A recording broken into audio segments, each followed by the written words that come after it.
স্বৰ্গত দেৱতা মৰ্ত্যত মানৱ, ক'ত মানৱ চাৰিওফালেতো দানৱেই দানৱ, তাৰ মাজত মূৰ দাঙি থাকো মই দশানন, যাক সকলোৱে কয় ৰাৱণ। দেখিছে মাৰ সেন্দুৰখিনি কেনেকে নোহোৱা হৈ গৈছে, দেখিছে দেখিছে মাৰ সেন্দুৰখিনি কেনেকৈ নোহোৱা হৈ গৈছে, দেখিছে নদীত জঁপিয়াইছিল যে পানীয়ে নোহোৱা কৰিলে। মোৰ দেউতা আছে নহয়, জেলত থাকিব পাৰে, মৰা নাই নহয়, গতিকে মোৰ মা সদভা হৈ যাব লাগিব। মই সেন্দুৰ আনিছো মা, তোক ভালকৈ দি দিওঁ দেই, সদভা হৈ যাবি, আমাক অকলশৰীয়া কৰি নাযাবি। বৰদৈচিলা অসমত এক সুকীয়া স্থান আছে, খুব ভাল ভাল নাটক আগতে কৰি গৈছে, গতিকে এইবাৰো বৰদৈচিলাই ভাল নাটক কৰিব বুলি এটা আশা লৈ আহিছো। কাৰণ মোৰে দুখন নাটক আছে, ৰাৱণ আৰু ফেচবুকৰ প্ৰেয়সী, আৰু অভিজিত ভট্টাচাৰ্যৰ এখন আছে জোনবাই কান্দিছে। তিনিখন ভিন্নসুৰীয়া নাটক, ৰাৱণখন একশ্যন ধৰ্মী নাটক আৰু ফেচবুকৰ প্ৰেয়সীখন ৰোমেণ্টিক ট্ৰেজিক নাটক। জোনবাই কান্দিছেখনৰ কাহিনীটো মই এতিয়ালৈ গম পোৱা নাই, ভাল হ'ব বুলিয়ে বিশ্বাস।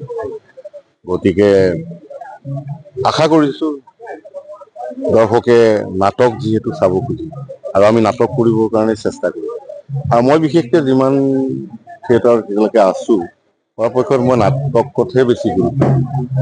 এইবাৰ গুৰুত্ব দিম, অসমবাসী ৰাইজলৈ নাটক দেখুৱাম বুলি ওলাই দিম, আৰু সেই অনুৰোধ কৰিছো অসমবাসীয়ে যাতে বৰদৈচিলাৰ নাটক এইবাৰ চাবলৈ আহে।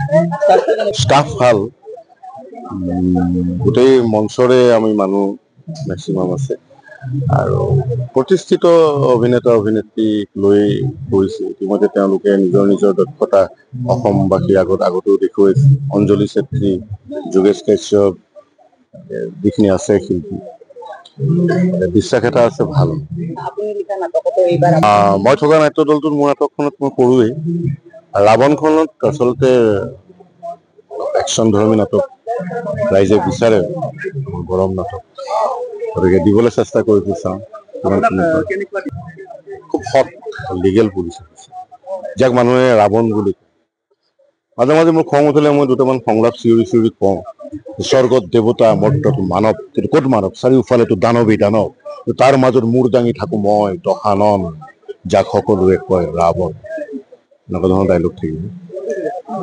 খুব ভাল লাগিছে, আৰু আমাৰ টিংকু বৰাই আমাৰ সেই ভিডিঅ'ৰ ডিৰেকশ্যন দিছে, গান আৰু প্ৰমো ভিডিঅ', আৰু ভাল লাগিছে। নজুল দাই মোক আগৰ পৰাই বিচাৰিছিলে, নজুল দাৰ ল'ৰা, যিয়ে আমাৰ ইফতিকাৰ, যিয়ে আমাৰ বৰদৈচিলা থিয়েটাৰৰ দায়িত্ববাহী কাৰ্যবাহী প্ৰযোজক, গতিকে তেখেতসকলৰ, আৰু হিমাংশু আছে আমাৰ সম্পাদক। গতিকে ভাল লাগিছে বৰদৈচিলা থিয়েটাৰৰ যি আয়োজন, আৰু সেই তিনিওখন সুন্দৰ নাটক, অভিজিত ভট্টাচাৰ্যদেৱৰ জোনবাই কান্দিছে আছে, চম্পক শৰ্মাদেৱৰ ৰাৱণ আৰু ফেচবুকৰ প্ৰেয়সী। আশা ৰাখিছো প্ৰতি বছৰৰ দৰে আপোনালোকে মোক মৰম আৰু আশীৰ্বাদ দিব, যাতে সুন্দৰভাৱে আপোনালোকে বিচৰা ধৰণৰ অভিনয় কৰি যাব পাৰো।